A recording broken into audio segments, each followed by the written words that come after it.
It's good. It's very good.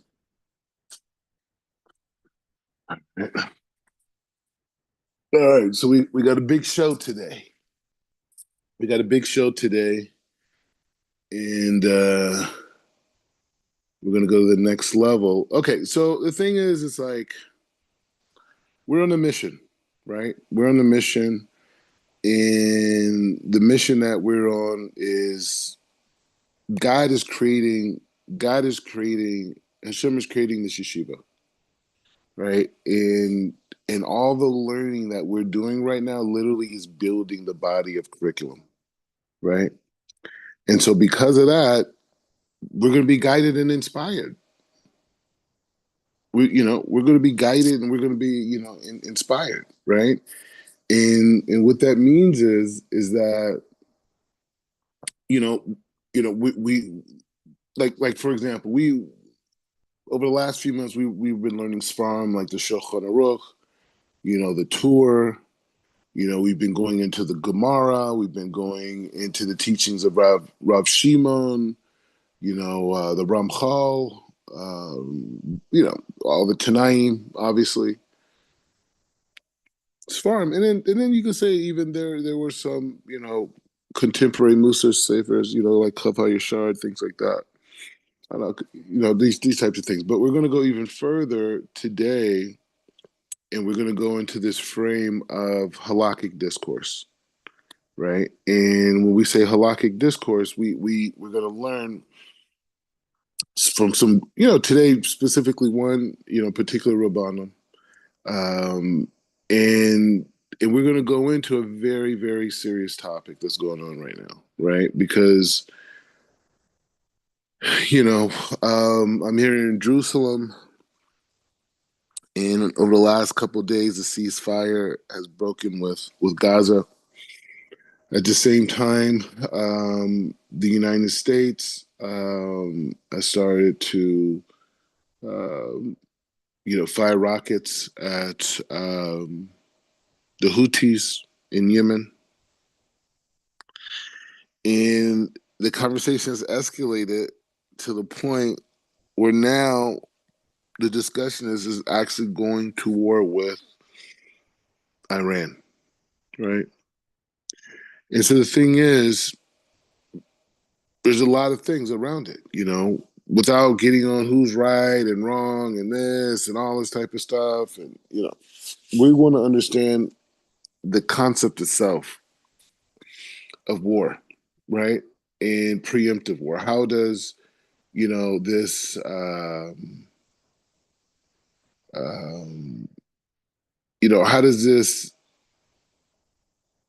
how does this fit into Judaism? How does this fit into the Torah? How does this fit in to like how does it fit in, right? And so I think that's the question we should ask ourselves with everything that exists in the world, right? Is this idea of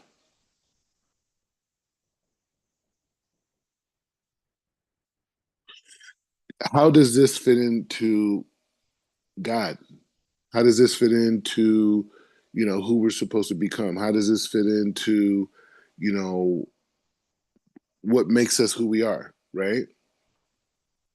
As we are people that are expressed to the Torah, we understand that our soul is made like the Torah, our body is made in the 613 commandments, our soul is made in the 613 commandments, the physical world that we live in has 613 parts, and then God gives us this Torah to be able to connect the whole system together,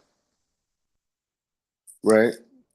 And so, if that's the case, that means that everything that we experience is here to be elevated to the Creator, to Rabboni Shalom, right? Every single thing that exists in the world needs to be elevated, right? So, with that being said, how do we understand war as it relates to the Torah, as it relates to the sages? Preemptive war, right? How do we understand that? Does the Torah accept it? Does the Torah not accept it? So, anyway, so we're going to learn. Um, uh, Rabbi Judah Bleich, but whatever, we learned a little bit of. But he has a discourse that I was reading, And I was like, you know what? This is so needed right now, right? So before we get into that, I want to quickly look at like a short video just to get the spirit going. You know, like I mean, we're in war right now. We're in war right now. Okay, like so it's not like something over there, concept, whatever. We're in war, and in fact, we've been in war for the last 16 months, right? And I can explain to you what it was like being in Israel during October 7th and going through that process. Not just the fact of the imminent potential death that, the imminent death that, can, happen, you know, any second, just being in a war zone, right? Which I'm in right now, right? God should, protect all of us, right? And so the point is saying that not only do you have that, but then you have experiences of other people dealing with it as well. And other people dealing with it at different levels and having friends going to war and people, you know, the the people that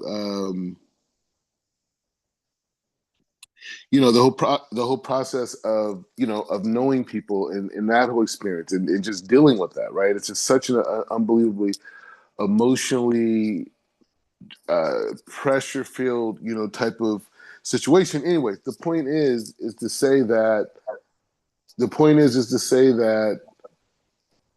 we're going to go into this discourse of analyzing what does war mean by the Torah's concept, right? Because it's something we got to study now, because we have to be in perspective, right? We have to be in perspective about what does this mean halakhically. Any major world situation that happens, we need to know what this means halakhically. What does this mean for me as a Jew? What does this mean by the frame of the Torah? And what did the sages teach in that? So we're on this process. And as I was saying earlier, like it's a very interesting thing because we're building out this yeshiva, and the thing is about the yeshiva is that it's creating itself, right? And so ever since around the Purim time, there's been this huge desire, this huge ratzon to learn from a lot of contemporary Sfarad. Even though, like I said earlier, we had Kav HaYashar and some other things that we touched into that were like like relatively like contemporary, meaning like they were in the 1900s. You know what I'm saying? But now we're even dealing with people even very close to now, right? And so there's one particular Rob, but before we go into this thing with this particular Rob, I want to, to get into the spirit, to get into the spirit of what's going on, because hey, we're at war again, right? And it's a real thing, and it's reality. So we're going to go through this halakhic discourse, but before we get into it, we're going to look at just a little bit of footage, right? Because the thing is, the power in this lesson is being able to see God in everything, see halacha in everything.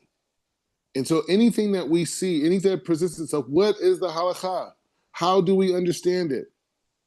It's not like the God's over here and this is over here. No, everything is Hashem. So if Hashem is creating war in the world, how we have to understand it halachically, right? And sometimes you got to see it visually to realize what we're talking about, right? And so that's what we're going to do now. We're going to just look at 3 minutes of some footage, war footage, nothing too gory, but the dynamic. Hold on. Okay. Can you see the screen? Yeah, I can see it. All right, perfect. Yeah, the IT got down on you, huh? All right, let's go.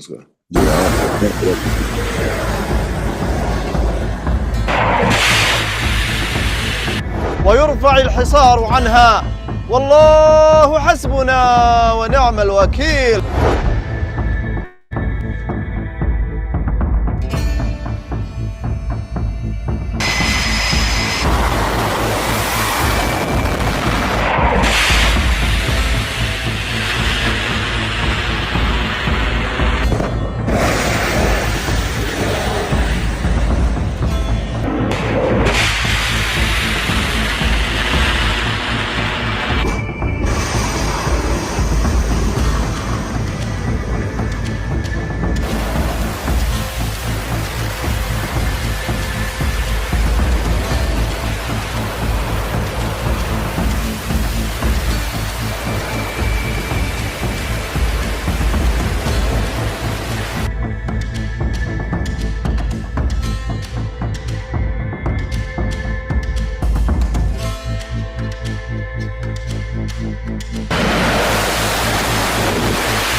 قال تعالى: يا أيها الذين آمنوا إن تنصروا الله ينصركم.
Yeah, can you hear me or no?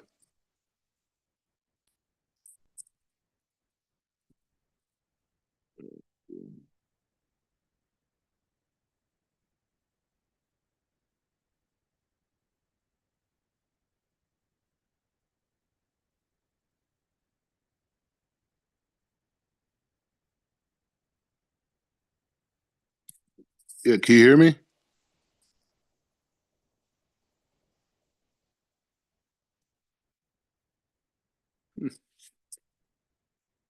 Okay. So, anyways, okay, so we're having a little technical issues, but we're back. We're back. Right. Okay. So the thing is like this. We want to really look at it, this whole issue internationally from a real like critical perspective, right? Because, you know, as we know, there's publicity, there's marketing. Sometimes people call it propaganda, whatever. Oh, Tina, okay, you're back. Cool. All right. So, just as one way to look at this dynamic is like this. Obviously, everyone in Israel, everyone in the United States, everyone who's healthy, right, feels terrible about the innocent children that are dying in Gaza. Okay, that goes without being said. That should just be automatic, right? Now, the dynamic is the way to look at it, the way to look at the conflict from a Torah perspective, right? Because like the example that we gave, in with Rabbi Jonathan Sachs with Vayachil, right? So the Israelites, right? The Israelites were building a golden calf because they didn't see Moses. But we're reading the Torah and we're able to see that Moses was talking to God and that the Israelites were just looking at the world from a limited perspective. And not only are we able to see that contrast, but we're able to even see even the past that Moses probably can't, he wasn't there, right? Okay, he brought it down during prophecy, but we could go back then while that situation is still happening in real time. While we're reading that story, we could flip the pages and go back. And also we could flip the pages going forward, right? And so that gives us a kind of an insight of like God consciousness, right? Where you're able to see the whole picture, right? You're not just looking at that moment. Look at the whole picture. You're not even just looking at tomorrow.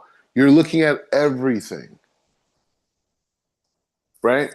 And so that idea, that concept of that full picture, we want to be able to apply at least some of that into this 1% reality. And so when we think about this conflict, or anything that's happening in the Middle East, we have to understand that people have to make a decision over the next 100 years, or if not longer. Do you want to see China, Iran, and Russia in charge of the world, controlling the currency, controlling resources, controlling religious and expression, freedom of expression? Do you want these people to have control, or America and their allies? Like I said, let's not let the Gaza situation distract what's happening, right? And if people say, oh, well, you know what? What does this have to do with me, right? What does it have to do with America? Well, you know what? America itself is an expansionist idea, right? America has to grow. Its model is based off of commerce, exchange, a free system. So it has to expand that system because that's what the marketplace demands, right? So it's a part of the functioning system of the model, and democracy secures this process, right? And so when we look at the whole dynamic, we have to understand that, the American idea, right? The American idea is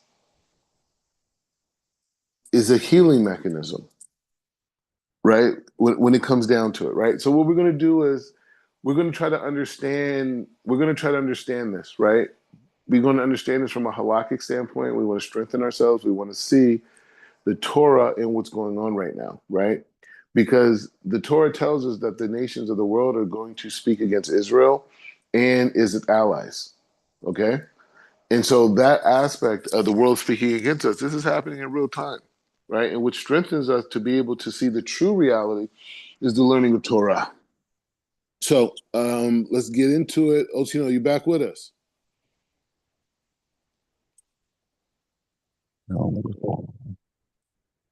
You can hear me though. Yeah.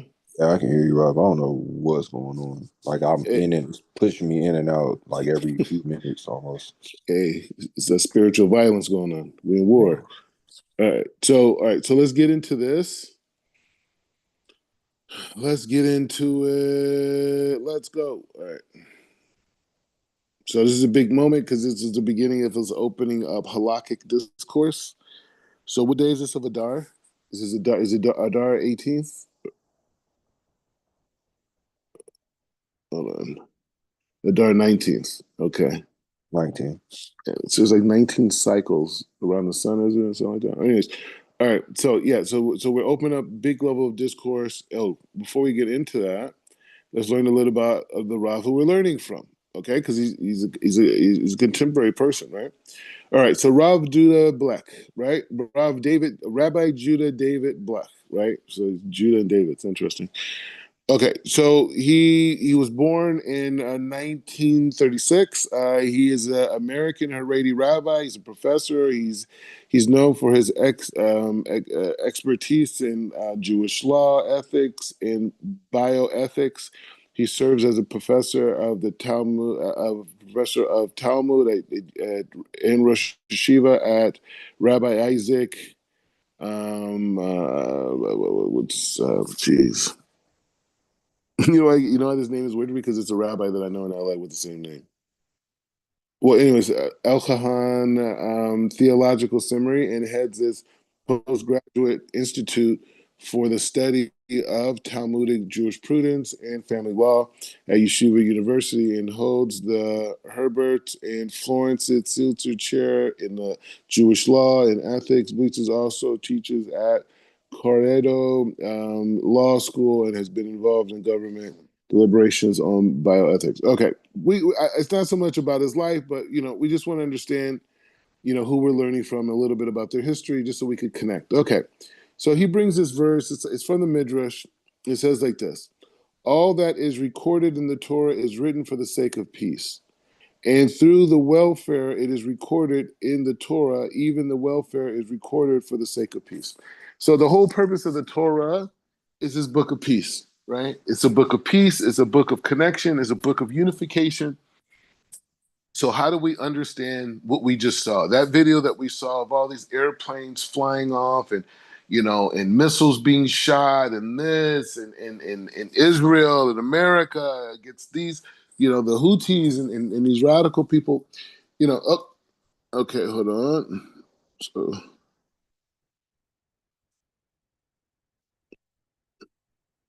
okay, perfect. All right, so we're perfect time. So we're just about to start. God willing, you're able to stay on with us, but you'll always come back. All right, so Yeah. So all right. So what we're about to start with is the halakhic discourse, right? We just saw this very dramatic video, and this dramatic video is, basically like, basically showing us, right, that people are fighting, people are at war.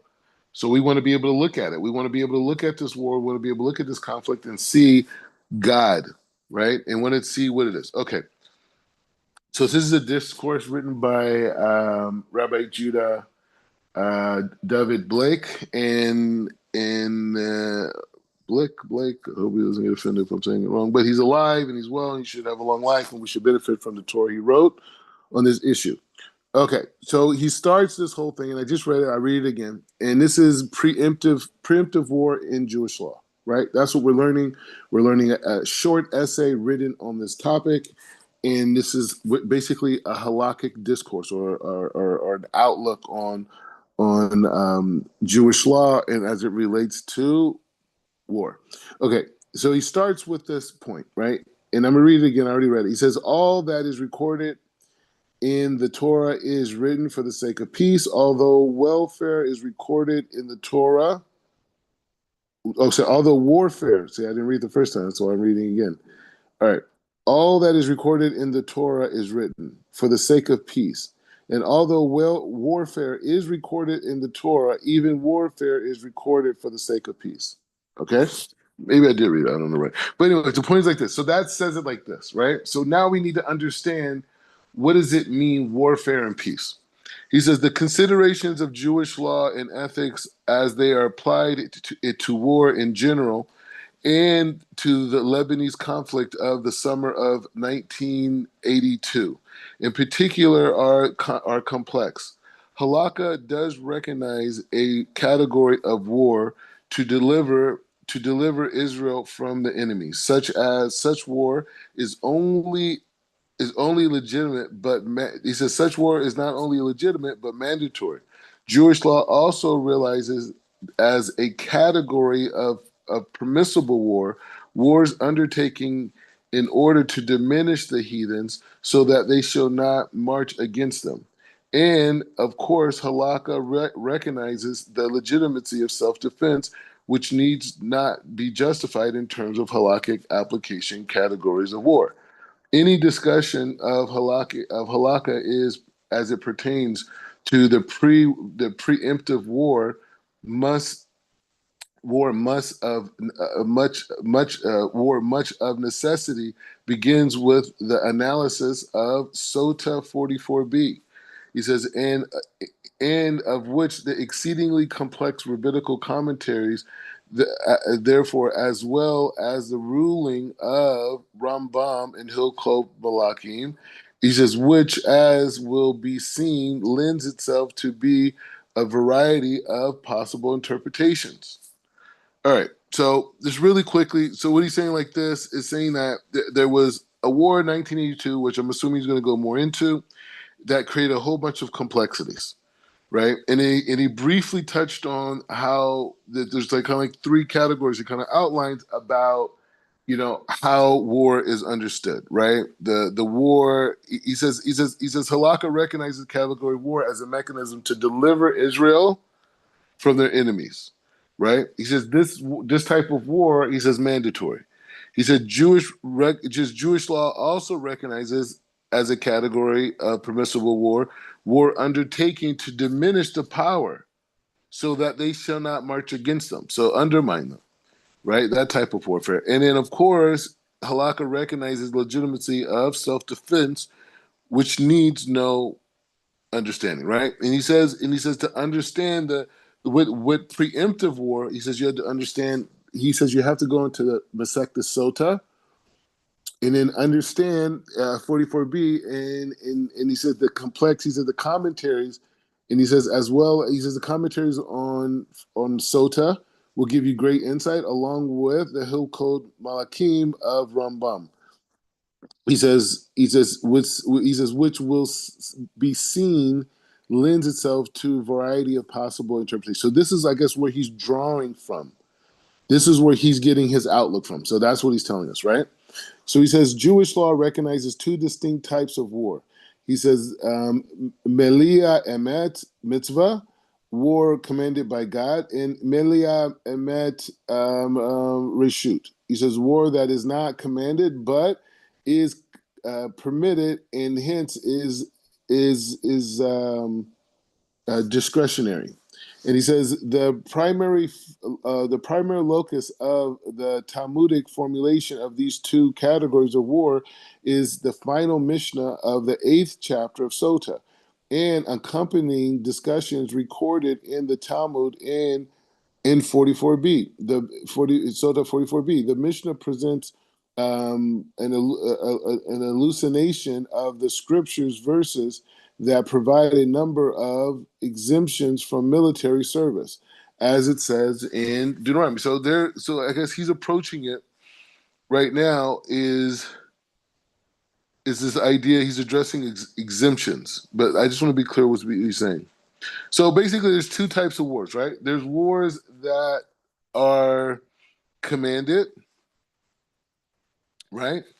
And that's the idea of Melia. Melia, if I had it in Hebrew, it'll be everyone. But it says Melia Emet, mitzvah, the war commanded by the Torah, and Melia Emet, which is wars that are not commanded but permitted and are discretionary. He says so. He's saying the primary, the yesod, the foundation of the Talmudic formulation of these two aspects of war, right, is mentioned as categories of war is the final Mishnah in the 8th chapter of Sota. And accompanying the discussion, according to the Talmud 44b, the Mishnah presents the Mishnah, he says this is kind of elucidation of scripture verses that provide a number of exemptions. Okay, so now he's bringing these exemptions that come from this process. So he says the officer, he says, so this is in Deuteronomy chapter 20, verse 5 and 7. So it says, the officer shall speak into the people, saying, who is the man who has built a new house and not has begun living in it? Let him go and return to his house. So the officer should come and speak to the people and says, hey, who's a man who's built a new house and has not yet begun living in it? Let him go and return to his house, lest he die in battle and another man begins living in it. And he says, and who is the man who planted a vineyard and is not and has not yet redeemed its fruit for the 4th year? Let him return to his house, lest he die in the battle and another man redeems them. And who is the man who betroths a wife and has not taken her? He says, go and return to his house, lest he die in battle and another man takes her. So these are verses that talk about the exemption from war, right? And he says the Mishnah concluded with the statement, right? He says to what does the foregoing apply? To the discretionary war, but in wars commanded by the Torah, all go forth, even the bridegroom, even his chambers, the bride and a bride from her canopy. So okay, so they're saying, okay, so there's two types of wars, right? The wars that are commanded by God and wars that are discretionary wars, right? Wars that, we, the king, whoever, says we got to do, and we do it, and we go out, right? And so he was saying that there's a list of rules that we learn in Deuteronomy, right? So basically people who are starting their new life or people who have new things coming into their life, that they shouldn't go out to war, right? Because they could lose these things and or they could die in war and somebody else is going to inherit their possessions. So they should manifest their possessions and then go to war. And if they die, at least they had their possessions, they completed the process, whatever that tikkun is, right? And so he's saying that, he says, so the Mishnah concludes with a statement, and I guess the Mishnah asks this question: what does the foregoing apply, right? So the Mishnah is asking the question on where does the foregoing apply, right? Where does this apply? That you could, if you just got married, if you did this, blah, blah, blah, does it apply for everything? Does it apply for something? Right? Typical Mishnah question. So he says to the discretionary war, but in wars commanded by God, right? The Melia Ha'emed mitzvah. He said all goes for it, right? But on the discretionary wars, right? The reshut, right? Not the wars of mitzvah, the wars of reshut. And so those wars of reshut were the ones that they're able to, all go forth, even a bridegroom and the whole thing. But the war that the Torah, the war of the mitzvah, all go forth. I just want to make sure I'm clear. So we just read a bunch of verses in Deuteronomy, chapter 20, I think it was 5 and 7, that goes through this process of who does not apply to go to war. And so the Mishnah asks a question on these verses and says, who does this? The Mishnah asked a question. He says, what does the foregoing apply? Right? So in essence, where does this apply? Does it apply to both types of wars, the wars by the Torah and the wars issued by, you can say, the Rabbanim or the sages of the king? Is it issued by them? Does this apply, or does it issued by both? And so they said, no, it's issued by the ones of discretionary. But all the other ones, everyone goes out. The other war, the only other war, which is the war of the Torah commanded by God, everyone has to go. And he says, even the bridegrooms are chamber. He says, Rav Judah says, Rav Judah asked the question, what does the foregoing apply to the wars commanded by the Torah? Right? And he says, but in the obligatory wars, right, all go forth.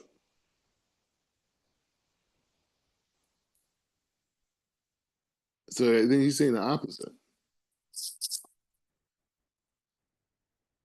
So Rav Judah says, ask the question, where does it go out? He says, the war commanded by the Torah,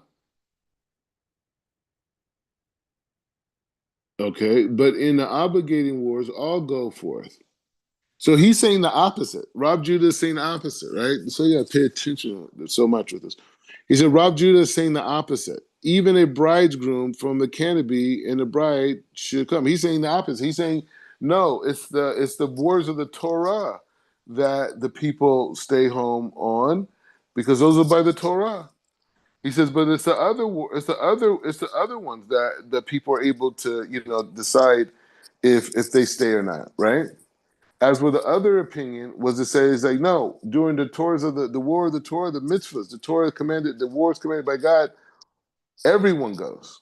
And then during the reshoot, the other types of wars, some people. So you see, there's a machlokas, there's a back and forth, there's a disagreement between this Mishnah and this. Okay, so I guess he's going to try to reconcile this, right?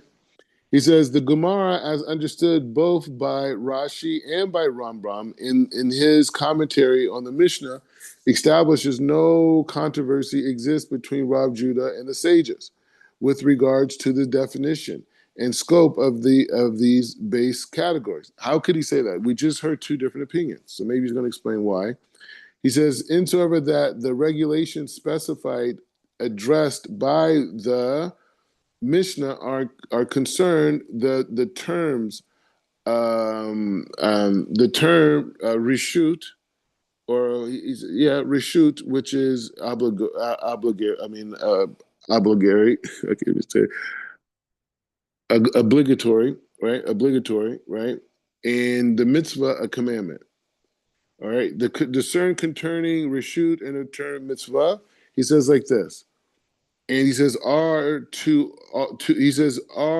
all extents the purpose of in a simultaneous. No, it's not. In connotation, it's simonious. Sorry, it's the purpose is simonious in connotation. All agree that the wars waged by the house of David, were for the purpose of territorial expansion, were discretionary, and hence were governed by the provisions in Deuteronomy 20. So that's a good point, right? Okay. So he's saying the wars by David were because he felt that different times they need to expand the empire or whatnot for various reasons. And he says then there were people who didn't have to go to war during those times because of these reasons, right?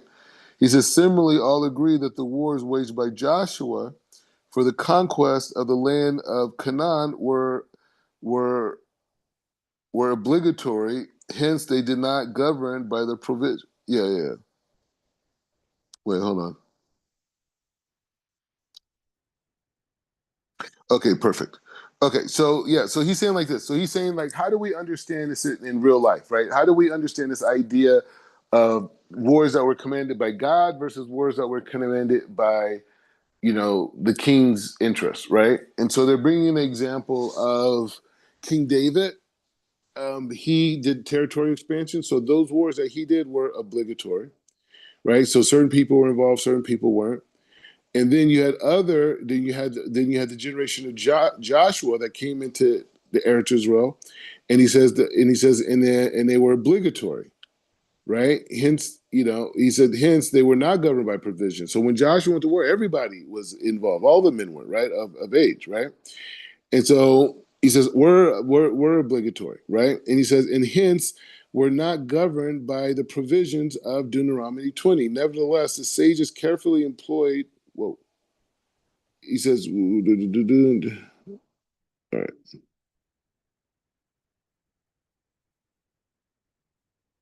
Well, Jay, we do that. All right, hold on, let me sure. Yeah, nevertheless, the sages carefully employ the term commandment, mitzvah, in speaking in of the latter, while Rav Judah uses the term obligatory. Ah, interesting. Interesting.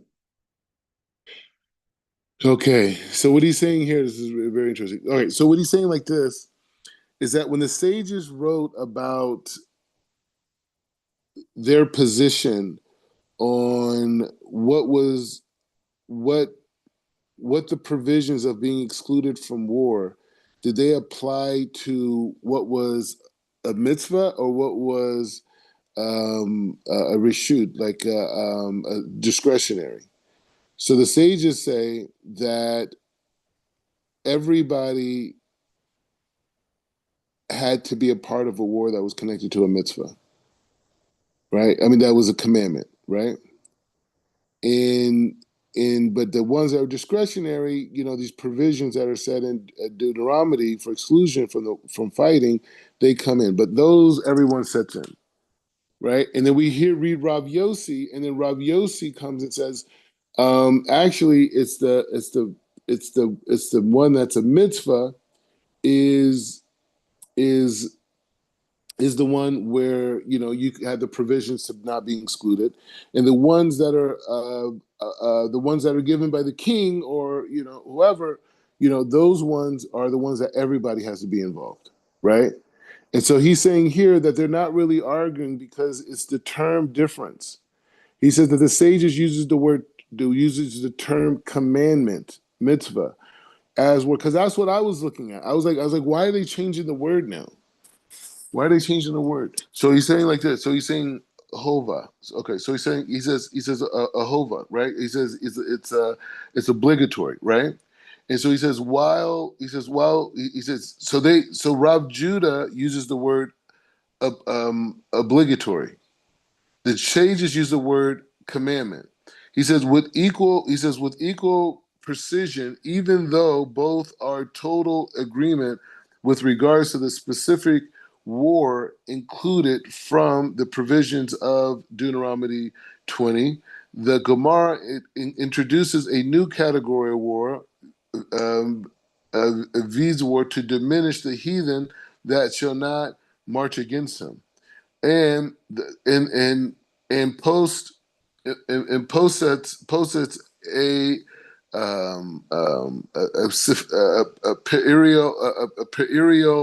a period dispute between Rav Yossi and the sages in order to explain their respective choices of their non kilometer. Do you know how to say this word? No, no, You see it? Nomenclature. Yeah, I don't know. Nomenclature, maybe. Could you look Nomenclature. that up? Yeah. Yep. Let me see.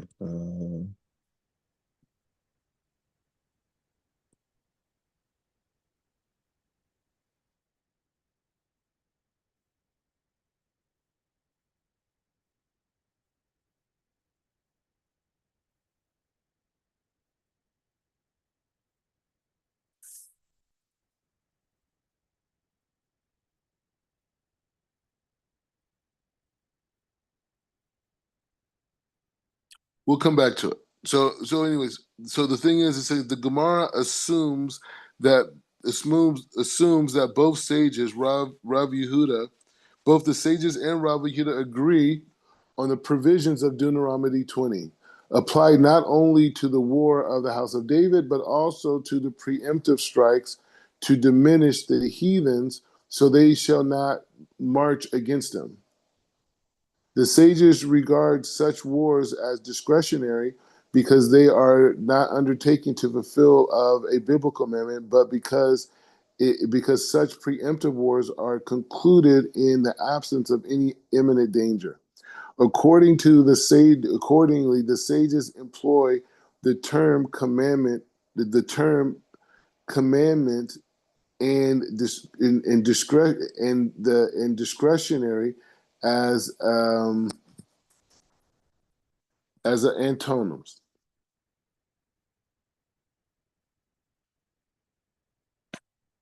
He says Rob Judah, although he concedes that for the situational purposes, such preemptive war strikes are included among discretionary. So, like what he's saying that they're not really talking about the same thing, right? The sages say commandment, and those are the wars commanded by God, and then there's another set of wars that are commanded by king, right? But there's different categories of war, right? There's wars that are there to, rescue the Jewish people. There's wars that are there to diminish the other nations so they don't rise up against the Jews. And then you have another category of war, which is based around just self-defense, right? So the point is just saying that he's saying here that the sages are talking about the context of war in the frame of. He's saying that the sages are speaking of the context of war in the frame of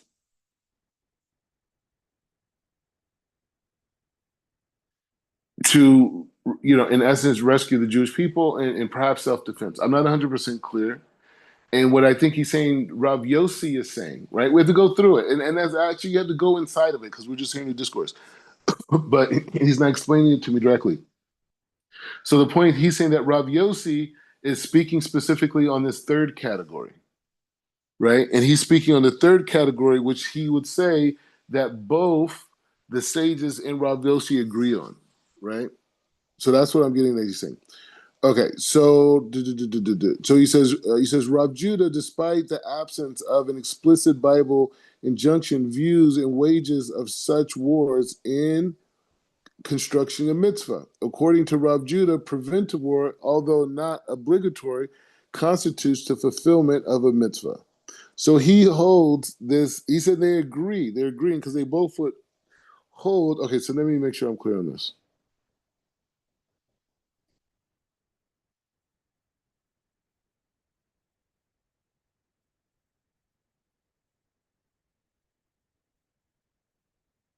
Okay, so despite he says Rav Yehuda, despite the absence of an explicit biblical injunction, views the waging of such a war as constituting a mitzvah.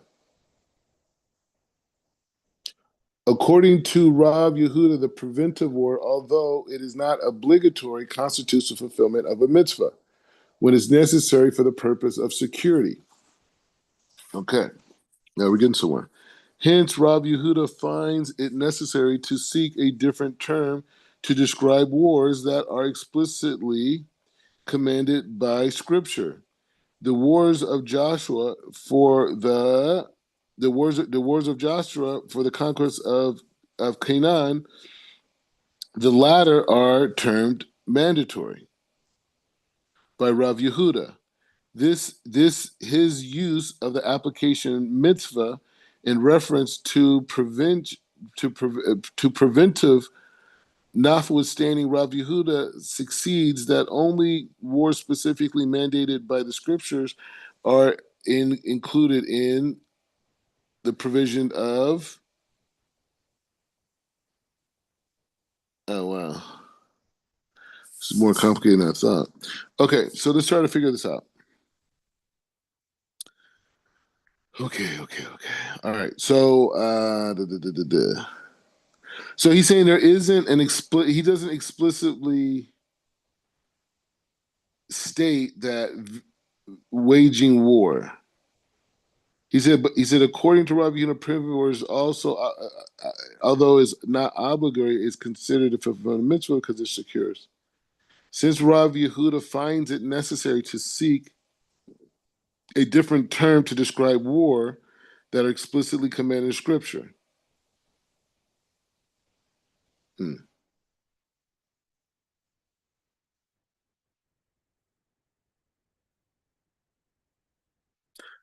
Okay, so instead of battling with the sages, right? Rav Yehuda, what he does is he uses a different word. He doesn't use the same word that they do. He uses a different word because he holds that whatever wars that were inside of the Torah will be considered a biblical war. He said the latter term of mandatory, hova, he says by Rav Yehuda, his use of the application mitzvah in reference to the preventative war notwithstanding, Rav Yehuda concedes that only wars specifically mandated by scriptures are excluded from the provisions of Deuteronomy 20. He concedes that only wars specifically mandated by scripture are excluded from Deuteronomy 20.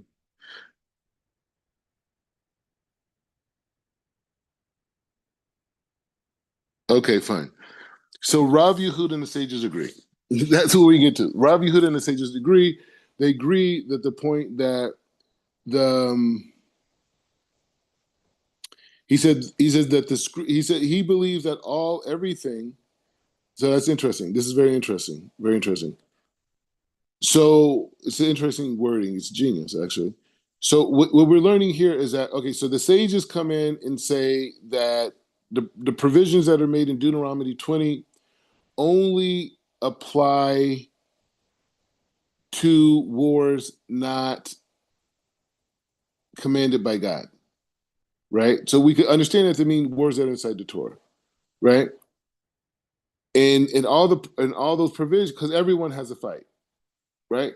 So the provisions in Deuteronomy only apply to wars, commanded by like a king or something like this, right? A leader, general, whatever, right? And those wars, it's applicable, right? The Deuteronomy 20 is applicable for those wars. So then they bring Rav Yossi, and Rav Yossi says that the people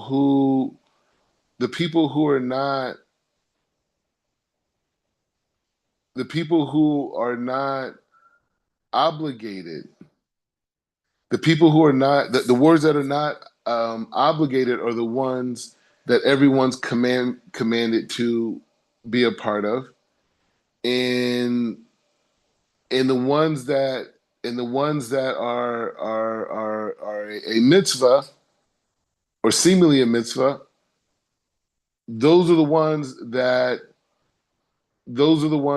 you can use the provisions for, right? So it looks like an obviously contradiction. Once they're saying the complete opposite. But what's brought in is that there's three categories of war, which we discussed, right? And so one of the categories of war is the dynamic of, and I hope I'm getting everything clear. I'm just going through it right now, and then if I went over it again, whatever, but we're learning it together and we're going through it together. So it's not that you're going to get every single point exactly right, but you're going to get every single point. And then you get better at understanding that point, right? So the point is saying that the point is just saying that, and it's okay with being vulnerable, right? While you're learning, it's okay with being vulnerable. So it's okay with feeling like sometimes you're in the middle of an ocean in this, and that's why you have Rabbanim, right? And that's why you have study partners and these types of things, right? So the point is like this. So he's saying that he uses the word. He doesn't use the word mitzvah as the sages did, right? And so he's not really talking about the point that the sages are speaking on. He's only speaking on this part that Rav Yossi is not speaking on the mitzvah that the sages are saying, the ones that are in the Torah, but rather he's speaking on the mitzvahs. He's speaking on the war that is obligated, but because it protects Israel and is done for the sake of protection of Israel, it's at the level of a mitzvah. Or he doesn't use the word mitzvah, he uses the words tova. Hova, right? So he uses that word, which is like it's obligatory. So he's saying from that standpoint, that those people, have to go, although he sees it in this light, that although that those people have to those people have the ability to use the the the rules of Deuteronomy 20. But he would, but he's saying that. But when it comes to the biblical ones that are outright biblical, he would concede and agree that those provisions don't apply to that. So they're agreeing in total concept, but he's speaking on this very specific point that the sages are not speaking on, and that's why he uses a different word. So hopefully we made it through that away. Okay. There's two parts. Okay, hold on. All righty. You back. It's a struggle. Hold on. You there, Ocho? Yeah, Rob. I had to literally like leave my house. I don't know. My internet's down in my house, but I just love so I can join in. I don't know what's going on. All right, let's keep going. All right, so the Gemara is okay. So basically, at this point, you know, Rabbi, Yehuda David, message Yehuda David. He's basically bringing this discussion that exists inside the Gemara, where in essence it seems like where the sages are basically saying a war by the Torah, is everyone has to be involved in, but the war given by in essence a king is at a different status. And there's certain laws that were given in Deuteronomy chapter 20, verse 5 and 7, that talk about the provisions of how a person could be exempt from war. So the sages say that exemption only applies to wars given by a king. Then they bring Rav Yossi. Rav Yossi comes and says, actually, the wars that are given by a king, everyone has to participate. And when it comes to the wars that wars of like a war that's considered a mitzvah, right? That's the war you could actually apply the exemptions to, right? And so we wait. Well, how could you say that, right? How that's the opposite of the sages. Like, where is he coming from in that? So later, and it took me a while to get through this. The same struggle you have, and I'm having too in the same way, right? But the point is saying that Rav Yossi, the sages go further, and he said, well, Rav Yossi is talking about a different category, and he doesn't even use the word mitzvah in his writing. If you look specifically at his wording, he doesn't use the same word that the sages use to describe this type of a war. He uses the word hova, right? And the sages use the word mitzvah. So why does he use the word hova? Because he's not commenting on the wars from the Bible. He's because we would assume that because that's what the sages are saying. But no, Rav Yossi was talking about the second category of war, which is the war that is done against the heathen nations so they may not rise up against the Jews. And so he holds because that war is in a frame of protecting Israel, that type of a war has the status of a mitzvah.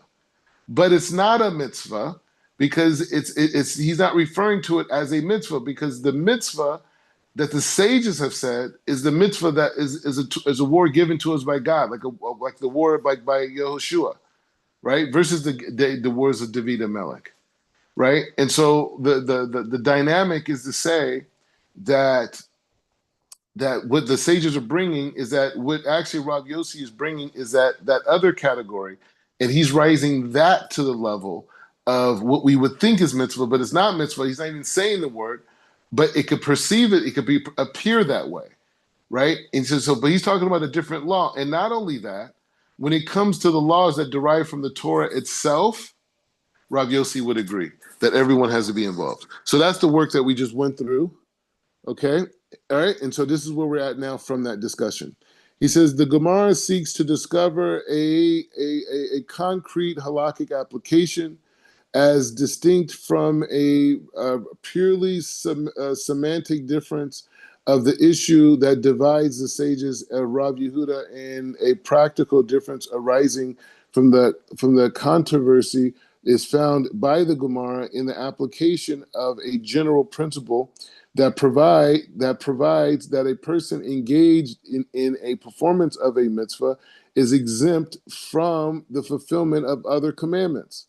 He says Rav Yehuda considers the waging of a preemptive war to constitute fulfillment of a mitzvah. Hence, according to Rav Yehuda, combatants are exempt from fulfilling other commandments while engaging in military duties associated with preemptive war. The sages regard such incursion as in discretionary in nature, and hence regard soldiers engaged in such battles as being fully obligated with regards to the fulfillment of other commandments. All right, so let's try to understand what this is being said.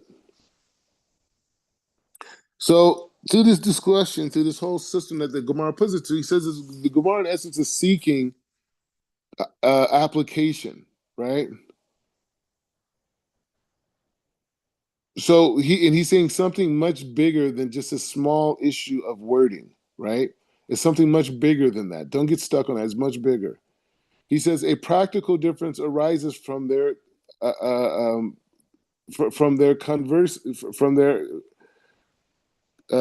geez, why can't bro? You know, it's like your mind gets so used to like trying to read Hebrew that when you read language, anyways.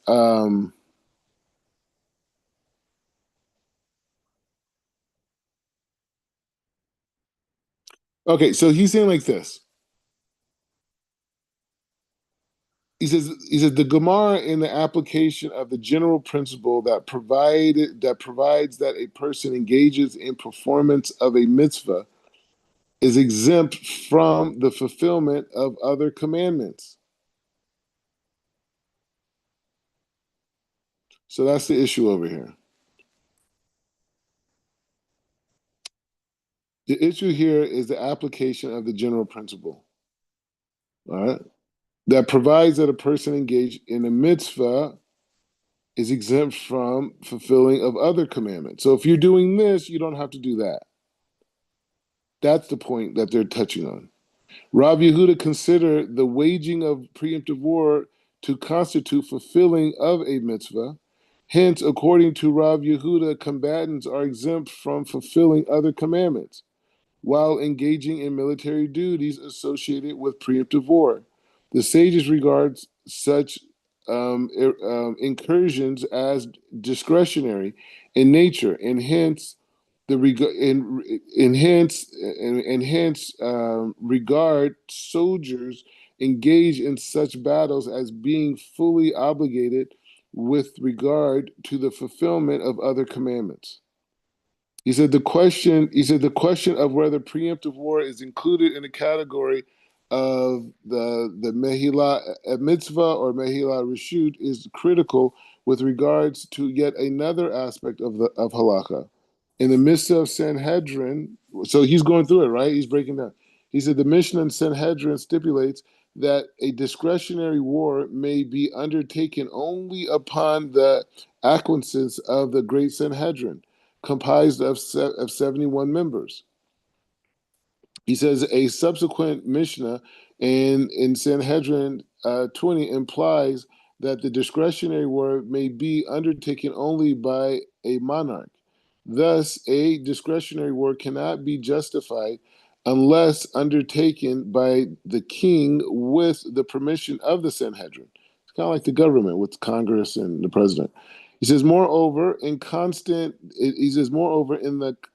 context of a discussion of discretionary war, the Gemara in Brachot 3b and Sanhedrin 16a declare that a king may not undertake military action other than upon the approval of the Urim Vetanim.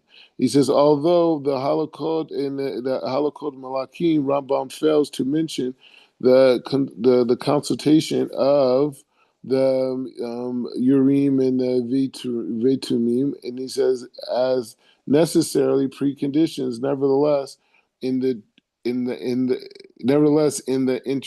introduction to the Sefer, he to the Sefer Mitzvot Sha'ar, Rambam does state that a high priest is required for the undertaking of war, and the king and the Sanhedrin may not undertake military action other than upon the acquiescence of the Urimim and the Turim, which the high priest to the breastplate wore which is attached to the breastplate with all the things, the breastplates that would light up when they ask questions. He says, which is attached to the breastplate worn by the high priest. He says, hence the absence of a high priest who can consult with the Urim and Viturim to offense war in conformity with the stipulations of Jewish law is impossible. So just trying to understand. Hence, the high priest who consult in confirmation with stipulations of Jewish law. Okay. So he says you can't use what the high priest did with speaking to the breastplate that will light up. He said you can't use it as a basis for halakha. Rambam is adamant to Rambam Sefer HaMitzvot.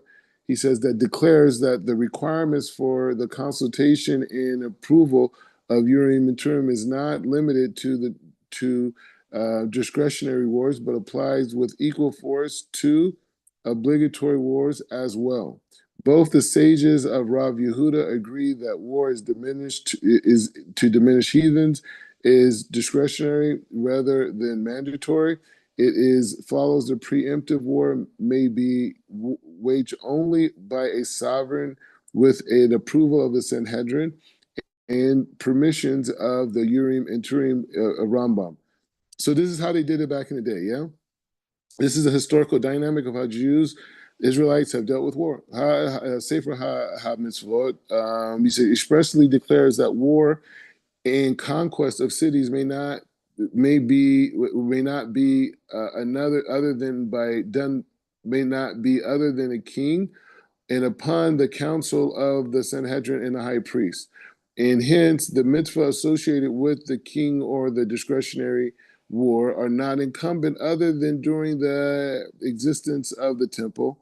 It is self-understood that such mitzvah cannot be fulfilled by our day. Thus, it would appear that in our day, preemptive war is diminished by the heathens and cannot be sanctioned by Jewish law, since at the present exists neither Sanhedrin or the Urim Turim to grant prior approval. So let's stop here because and we could. I want to finish this evening. If you want to join, I mean, I want you to join. I need you to join. Um, Other people may come in. I don't know.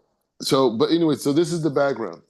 This is the issue, and this is the dynamic of. It's two issues here. One issue is if you're doing one mitzvah, does it preclude other ones? Right. Number two is when we talk about preemptive war today, right? Everything that we're seeing on the news, everything that we see, how does that play a role, right? How does that play a role in the halakha, right? Because they're saying here, according to Rambam and all the sages, this is what we need. We need to have a king or a high priest. We need to have a Sanhedrin. We need to have the breastplates, all these things, and then from there, we could decide if it's proper to go to war or not. But now that we don't have those things today, that's the cliffhanger. Anyway, so thoughts, reflections, halakhic discourse. You're in there. Man, Rob, I was so in and out that I don't think I can give a very cohesive thought. There we go. But I'll go back and review. Yeah. But it's definitely interesting, especially now because we don't have the same structure. So how are these decisions made and how they came about? So very intriguing, especially with the dynamics of the geopolitical situation today with Israel and having to defend themselves and having the obligation to defend themselves and how the world views it and so forth. So it's very intriguing. Something I'm very intrigued by just to learn from a halakhic standpoint of like because even I've heard some rabbis say that even the state of Israel isn't necessarily halachically correct in a sense. I've heard that, and I've heard the opposition to that. So it's so many different thoughts, but making it all cohesive with halakha is the goal. So very happy we're going in this direction because this is something I'm not very familiar with. So for sure. All right, beautiful. We'll continue this. Did I cut you off? No, you're good. You're good. All right, I apologize about that. No, because I moved my earphones. Like I unplugged it because I plugged in my phone for a second, and then while anyways, the point is like this: we're going to continue on. We got to do this, finish this out today. It's just it's just a halakhic discussion. It's not like a whole thing, but we're going to do that. And there's a lot of other halakhic discussions that we're going to do too. But the key thing is seeing how the learning comes into an outlook on life. Right, all the things that he's learning, the Rambam and this and the Gemara and this commentary, he's not just learning it. It's not academic. It's a way to see reality, and he's just writing in that way. Although this type of writing is not popular, right? Because who knows about the Mishnah? Who knows about these things, right? Who understands the rabbinical discourse, right? So the point is saying that you're watching where you want to go. You're reading where you want to go. You want to be able to have the Mishnayot in your mind, the Gemaras in your mind, the commentaries, the different sages, this, and then you're making decisions and you're seeing all these things and calling on these things. This is the destination. This is the destination. And this is not the American outlook. There are Americans that do that, but they were trained in the East or trained by people from the East, right? So this is the reality of where a halakhic mind goes to. This is why we spend all of our time listening to shares. All the sharing that we have from the past, listen to those, right? The Kav HaYashars, all those things while you're driving in the car, working out, whatever. You know what I'm saying? Because we want to fill our mind with Torah and know it off the tip of our tongue, right? Anyways, we'll continue on B'vat Hashem this evening. I'll send you a link if you have to come in later. You come in later, but we got to do this. This is big talk. This is big stuff. Baruch